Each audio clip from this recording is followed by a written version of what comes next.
আৰু এনেকৈ দেখা পাইছে আপোনালোকে মই ইয়াতে দিছোঁ মটৰ, গাজৰ, আলু আৰু বিনছ।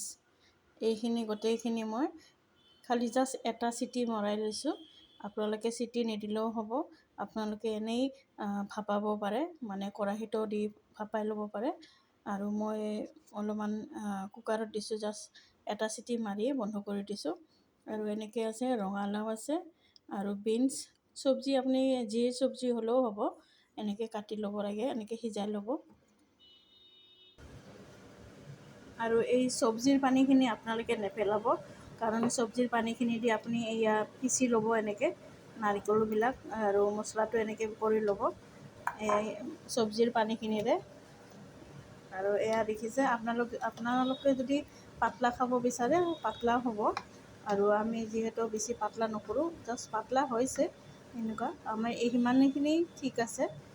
এয়া দেখা পাইছে, খাবলৈ ইমান ধুনীয়া টেষ্টি হয় নহয়। আৰু তেল একেবাৰে নাই, ইয়াতে তেল দিবই নালাগে।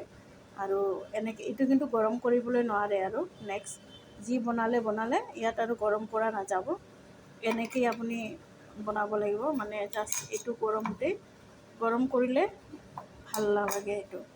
আৰু মই এতিয়া ঢাকনিখন মাৰি দিলোঁ এনেকৈ, আৰু এইটো একেবাৰে ৰেডি। আৰু মানে খাই বিৰাট সোৱাদ লাগে। আপোনালোকে যদি বুজি পাইছে তেন্তে এনেকৈ বনাই খাবচোন এবাৰ, বিৰাট সোৱাদ লাগে। ৰুটিৰ লগতো খাব পাৰে। আৰু এইটো দুবাৰে গৰম কৰিব নোৱাৰি, তাৰ বাবে মই ঢাকনিখন লগাই দিছোঁ। আজি এই চব্জিটো দেখা পালে আপোনালোকে বিনা তেলত, একেবাৰে তেল নাই দেখা পালে এনেকৈ আপোনালোকে এনেকৈ বনাই চাব আৰু খাই চাব কেনেকুৱা লাগে।